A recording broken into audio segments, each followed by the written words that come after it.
ஹரே கிருஷ்ணா. சகிகள் வந்து 5 விதமாக பிரிக்கப்படுறாங்க.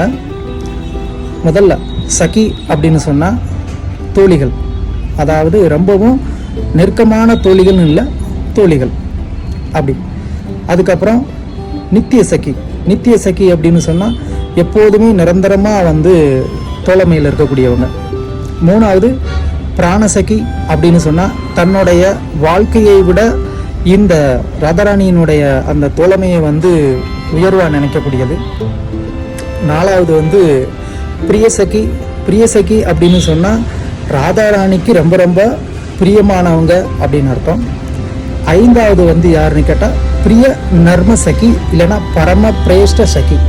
இவங்க வந்து தான் பிரதானமான அந்த 8 கோபியர்கள். ஸோ இந்த விதத்தில் வந்து கோபியர்கள் வந்து 5 விதமாக வந்து பிரிக்கப்படுறாங்க.